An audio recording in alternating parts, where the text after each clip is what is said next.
Are you a Star Wars fanatic? We are too. This is The Dork Side, a Star Wars podcast. Join us for Star Wars news, lore, rankings, reviews, and a lot more. Embrace your fandom. Join The Dork Side, starting now. Hello, everybody, and welcome to episode number 2 of the Dork Side podcast. We are a Star Wars podcast. I'm your host, Tyler, joined by Steven. Steven, how you doing? I'm doing fantastic. How are you? It is good. It's finally not 1,000,000 degrees anymore outside, so yeah, that's this week's nice. Definitely been a little cooler, I think. I was able to turn the air conditioner off overnight last night, which is not something that could have happened last week. So maybe where you are, but not here. There's no chance. Right? So, but it's been better. It's been good. So, I'm also, like Star Wars wise, looking forward to the release of Andor coming out soon. Today we're talking some Clone Wars. Next week we're going to talk some Star Wars Padawan and Vader. Yep. So we'll be doing both those things. But we're both currently reading through Star Wars Padawan. Spoiler, I like it. It's good. We'll be discussing that book next week on the show. And also the first 5 episodes of the 2015, or I'm sorry, the first volume of the 2015 Vader comic series. So if you would like to take part and just kind of be part of the discussion there, feel free to take a look through those. If you have something like Comixology, that's included in that. So, there's no additional fee on top of that, on top of the Comixology monthly fee. So we're not even sponsored by them. We should work on that. But anyway, let's jump into the Clone Wars. So here's kind of how we're coming at this, everybody. I've seen the show before. I'm watching it again. I'm watching it through. Steven, you've never seen it before. So you've seen a ton of other Star Wars stuff, obviously, and read books and all that good stuff, but you've never really watched the Clone Wars. And so we're coming at it from the standpoint of me who's seen it before and now seeing it, years later through the lens of time, right? And all those things. And then you kind of seeing it for the first time. So we watched the first 5 between us. And there we get the Yoda episode where he is negotiating with the king and trying to get them to join the Republic. And Asajj Ventress is trying to trip up Yoda and trying to get the king to join the Separatists. And all of that, and then we move into, I keep wanting to say the other word. What's the... It's Malevolence. Yeah. There we go. The Malevolence story thread. A good story thread early on that I think does a lot of things there. And then we move into a Clone Trooper heavy episode where, we learn how some of Commander Cody's crew kind of comes together and all that. So, Steven, just high level, your thoughts on the Clone Wars 5 episodes in?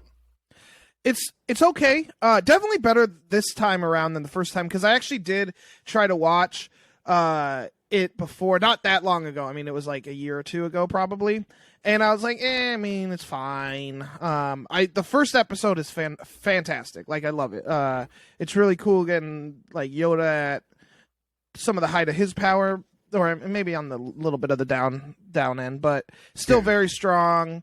The story's cool. Like, it's a great episode, and then it kind of, I think, falls a little bit down. But that's what I felt the first time. But this time, I didn't feel it as much. I liked the Malevolence storyline, and then I thought Rookies was a great episode too. What about you on rewatch? Yeah. So the first one, I actually had it in my head that I didn't like the early episodes as much in season 1. And there's a couple reasons for that we'll talk about in a minute. But overall, looking back now, having watched it again, these are actually 5 very solid episodes of the Clone Wars. And, even some that you could say are really, really good. And deservedly so. The Yoda one, fantastic. I think it's a good demonstration of, let's just kind of jump into that episode. So, a good demonstration of, the differences between Jedi and Sith here, right? So, Yoda is preaching patience and strategy and all of those things, trying to find the right solution, whereas Ventress is a lot of anger and kind of lashing out and impatience and all of those things. So, it's not the first time we've seen that in Star Wars, obviously, but, in a show that was on, I believe it's on Cartoon Network, it's largely geared towards kids in a lot of ways, especially the first season, I find. Thoughts on kind of that theme? What else did you take away from that first episode? Yeah, the biggest thing that stood out to me was Yoda talking to the clone troopers, and they were like, "We're not much to see. We all have the same face." And then he kind of went and said, "Hey, you are the weapons guy. You care about your troops." And I forget what the other thing he said was, but I thought that was really cool and like a cool moment that kind of shows that even though they are clones, they are different. And I like that. That was a big fan of that. And then the at the end when Ventress threatens to kill the king because he was going to join the Republic instead of her. I was like, duh. We saw that coming, and I know I'd seen it before, but I thought the same thing back then. That was obviously probably meant for kids who would not have seen that. But overall, I mean, it was a strong episode. Is good for adults, I think, and kids alike. It's interesting to me to see more of the Toydarians too. I mean, you saw during Phantom Menace, right? Yes. Anakin's nemesis in the pod race, right? So this is that species, or not Anakin's nemesis in the pod race. It was the his shop boss, owner, right? Watto, the shop owner. My bad. So you get to see more of that. And what the royalty and the leadership looks like in that culture. So that's kind of cool as well. I mean, overall, I think it's a very strong episode. I think I think you hit on it here, one of the big demonstrations of the difference between light side, dark side is how the Jedi treat the clone troopers, even though they're clones. And they were essentially, grown to be this army, they are treated as individuals and they're all treated as important by the Jedi, right? And then you see the way the Sith and dark side elements treat the droid army, and it's the complete opposite, right? So I think that's at sometimes it's heavy-handed the way that's kind of enforced, but it's still. I feel like that's a theme though, kind of in Star Wars. You have the people that think you don't need to treat droids well, and we saw this in Shadow of the Sith, which we read last week or talked about last week. And I've actually noticed it in Padawan too, where sometimes the good guys will treat the droids as real beings, and where other people you don't need to be polite to them. And that was actually a line in Padawan. Yeah, that's why it stuck out. But that you see that, and you see the separatists, how they treat the droids, and they're just expendable resources. And I think you see Yoda treating like I said, the clones as real people, and you saw this in the second episode as well, Rising Malevolence, where they got hit by the super weapon of the separatists, and it knocked all their the ion cannon knocked all the electricity out, and then they got stranded, and the droids went around killing the other people, and one of the clones no one's coming for us, we're expendable, and Plo Koon was like, no, I care about you guys. Yeah. So I think it's just, again, continuing the theme. Kind of more. Go ahead. In the Malevolence trilogy too, one of the things that stood out, kind of to your point about how the droid army's treated, is the only reason given for not destroying them out of anger and whatever is because they're expensive, right? So they're seen as a commodity, a possession that is expensive to replace, but it's still driven home that they're replaceable, whereas I think the Jedi take the approach that you're not replaceable, right? You're an individual and unique, and even though you're all clones, you're still not a replaceable thing in their eyes. So,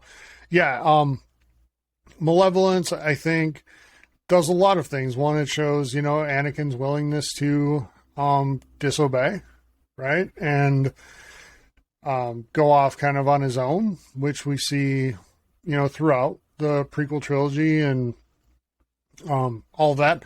And then his Padawan, he's kind of, she has the same instincts, and his sort of teaching, like, hey, you know, what you said was right, but you went about it the wrong way, and kind of trying to teach her anyway, that, yeah, you can go against some things sometimes, but you have to do it in the right way.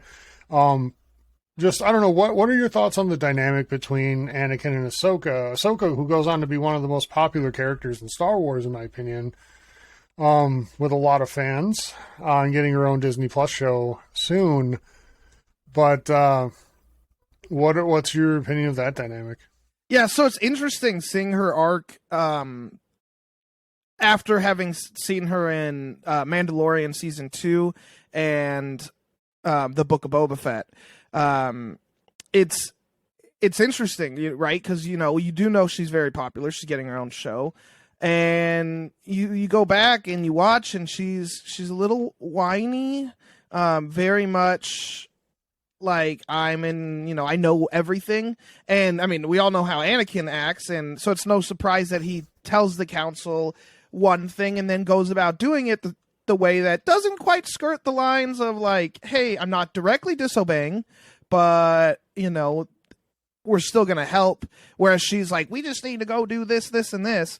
So it'll be interesting to see how she continues from there. But I mean, she's definitely meant for kids in this early bit. Yeah, I think early on, yes. Yeah, I think she'll change based off of, like, just my assumptions of why she's so popular.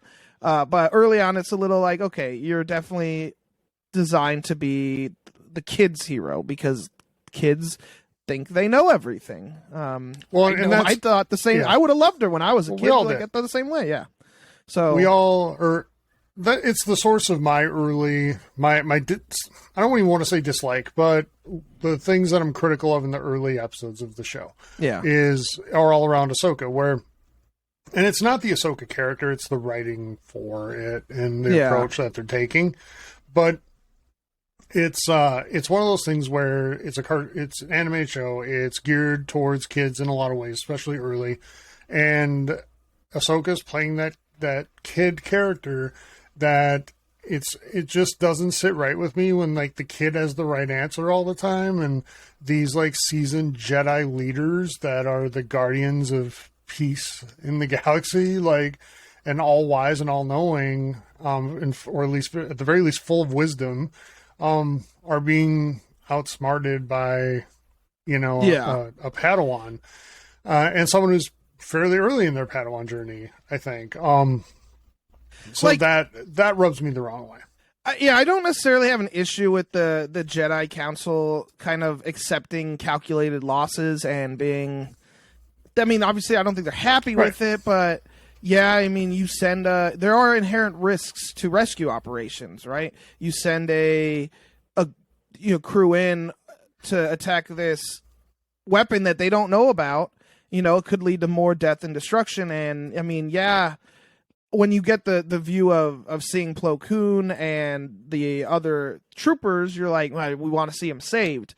And it's definitely a kid's show, so it's going to happen. But taking this from a, like, outward lens, just Star Wars in general, it does make sense for them to not go after him and send a rescue mission. Because you're not working with full, like, information. But right, if you're looking at it completely strategically, sure, that's 100% true. I guess I would like to see, or I would have liked to see them early have more of a struggle with things like that. It just feels like they transitioned into being military leaders way too easily. Yeah. And that's where I think that, like, lends itself to some of Anakin's distrust later, right? Is, the seeds get planted of the Jedi are not supposed to be doing these things, right? And the fact that they're so easily and quickly transitioned into just military leaders making that militarily strategic decision to say, we might lose more by going after survivors. So we're going to take those calculated losses.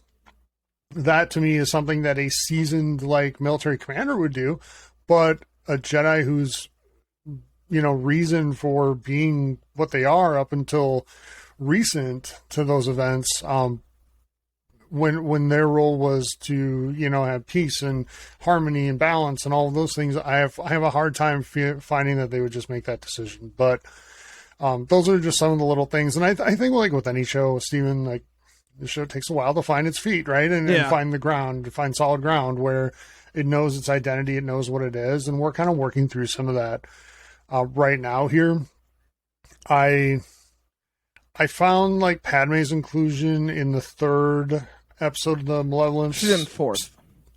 Or the fourth. The third episode of the Malevolence trilogy is what I'm getting at. Yeah. Gotcha. So that one, it just feels a little forced to me. Like, hey, here's a character we haven't gotten in yet. Let's do it. Yeah. The third episode,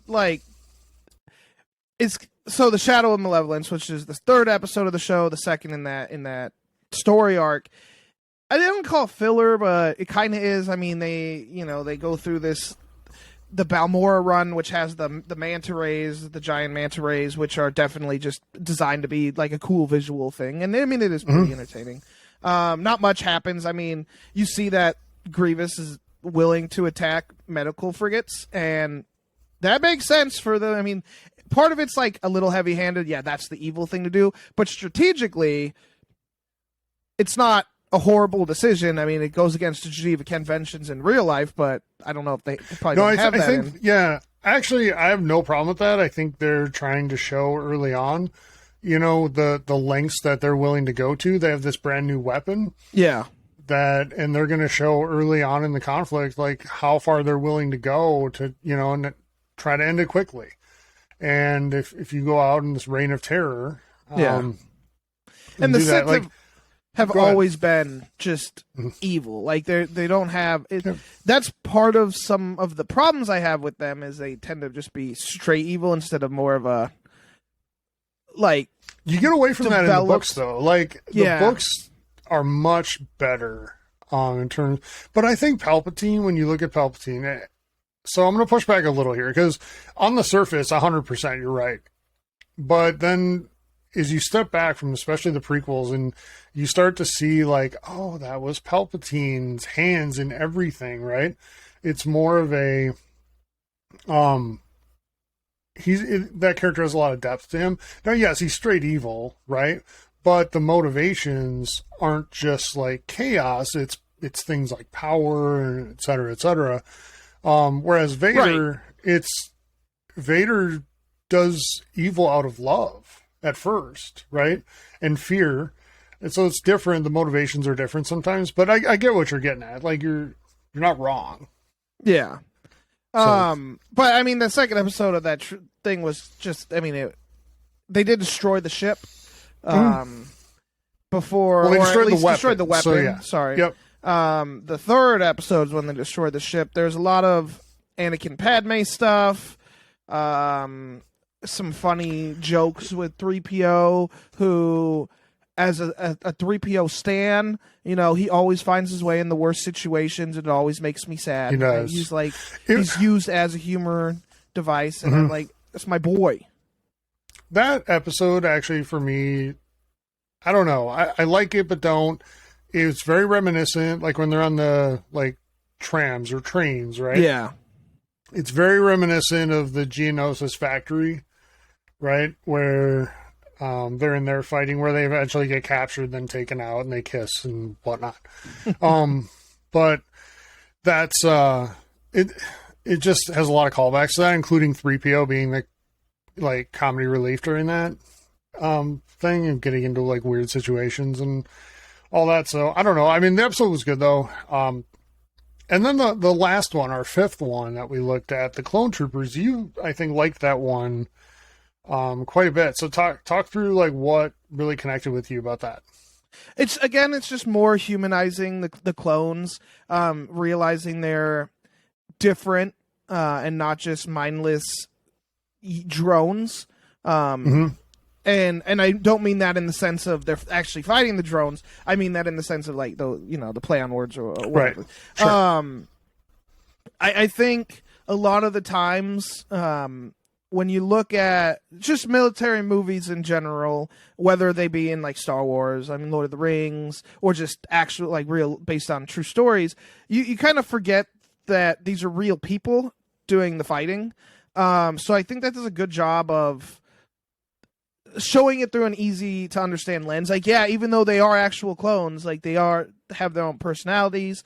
They get stranded, kind of left to their own devices, because their comms get shut off, and they find a way to, deal with the situation, and Commander Cody does come and help. But I think it just builds the characters. And as someone who's very much enjoyed character building in especially the last couple of years with all the media that I've been consuming, whether it be books or TV or movies, I just am big fans of these types of episodes. And I thought it was an interesting episode too. Because I sometimes get bored when it's not the Jedi and Sith. Like I had an issue with Rogue One for that. Like I just wanted to see, lightsabers and stuff. Yeah. But now, I'm okay with it, and I liked it a lot. So you were still a youngin' back in those days, and now you're all grown up. Sure, we'll go with that for now. No, for me, I especially like very early in the episode, what you're talking about sort of gets reinforced or established, I should say, where you see the troopers talking, and there's like 1 to 2 of them that are like, I didn't want to be in like a remote outpost. I wanted to be on the front lines. I wanted to be in the action, so to speak, right? And, it's a very different... I love how the clones are portrayed in this show. I think that you really get to know a lot of them. You get to see that they are very humanized, and they have different goals, aspirations, strengths, weaknesses, all of those things as you work through the show. Whereas in the films, granted, we don't get to see a lot of them there, but they're very just take orders, go, right? And that type of thing. Whereas here you see kind of who they are a little more. And if you like those episodes where the clones get humanized quite a bit, and you learn a lot about them, then you're really going to like some later episodes in the show. But I think it's good. What the show does very well is it takes like those little stories, just like some remote outpost, something that happens there, makes it meaningful and makes it fit into the story in a way that, adds to the lore and adds to the canon in a really good way. So I'm a big fan of a lot of the standalone episodes in Clone Wars, although it does have some just truly phenomenal larger like story arcs. So, which we'll get to more and more later. Yeah. I think like overall, I mean, definitely like this more than the previous time obviously we were doing it for the show, so we'll be watching all of them. But I'm excited to see more, and I'm actually interested in clicking the next episode, on Disney Plus to watch. Now we are watching them in the order they're on Disney Plus, not in timeline order. So I know a lot of people say that to watch it in timeline order because it just makes more sense, and I don't know why they released it in such silly fashion, but we're just going to do it in the way that most people that are not researching it will, because it's just the easiest thing to click next episode, right? Right. So some story arcs I think are out of order in the show release for some reason, but just throwing that out there.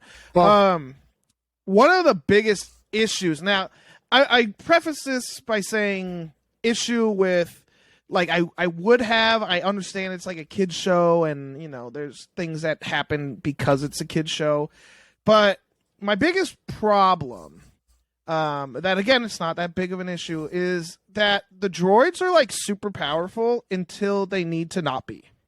And I'm looking specifically at the droidkas and the so you're talking like droid army here, right? Yes. Yeah. Okay. And the droid commandos. Like the super battle droids, whatever. There's obviously jokes that, a lot of times they're played as comedic relief, but the droidkas are always like a scary enemy, because they're shielded and they have really powerful weapons and they can, get around pretty quick. And, and then the droid commandos, I think that this was the first time we saw them, because I don't think they were in any of the movies. Came and took the base down, and then were pretty smart until they stopped being smart. Like, Right. I don't know, like, they didn't shoot at Commander Cody on sight.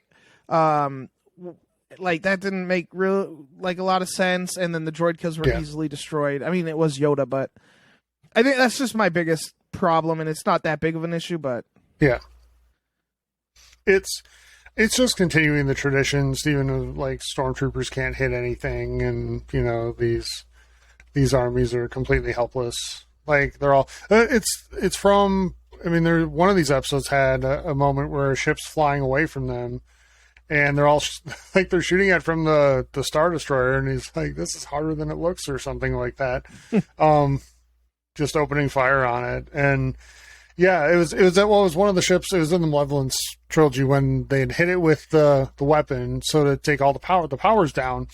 And he's like, it's easier to shoot at these things when they're not firing back at you, or it's more fun when that's happening or something. Yeah. And then he's like, it's still harder than it looks or something, because you know they barely hitting the ship with any of the laser fire. Yeah, I think it's more of an inside joke in Star Wars now than anything. But I'm with you. I wish there'd be a little more accuracy, and a little more. I wish they'd be taken a little more seriously. But I think when we get to some of the more like serious episodes later, you're gonna see that. okay. But Yeah, I don't have an issue with the like. I actually love the sarcastic responses of like just the base droids for sure. Those are some of my favorite parts. In I love Star Wars. Yeah, I love the old Roger. Yeah, that's for classic. everything. Yeah, it's great. But overall, I mean, yeah, very excited to see where this goes. Cool. So if you want to kind of follow along and be part of the discussion, I would love to do that. Like I said, next week we'll be going over the first 5 or 6 episodes or issues of the Darth Vader 2015 comic, and we'll be reviewing Star Wars Padawan. Brand new book came out today. And then the following week we'll be doing the next, I think, 4 episodes even of Clone Wars. Is that what we're planning on the following week? So they're that longer kind of gives than you an idea. than we had originally thought, because I think just TV with commercials got shorter as we, you know. Well, I didn't think it'd gotten that big of a change in the last 15 years. Or it could be but kids television as well. It could be, it might be that. So, all right. Any final thoughts on this? Are we ready to get out of here and go watch some more Clone Wars? I'm looking forward to doing that. Yeah, and read some Darth Vader and Padawan stuff. It's cool. So we'd love to have you follow us. Follow us on Twitter at Real9to5Gamers. Go and do that. Make sure that if you're watching this on YouTube, you hit that subscribe button, turn on notifications, and like the video. We'd love to have you do that. And yeah, we will be back next week with episode 3. Have a great week, everybody. We'll talk to you soon. Bye-bye.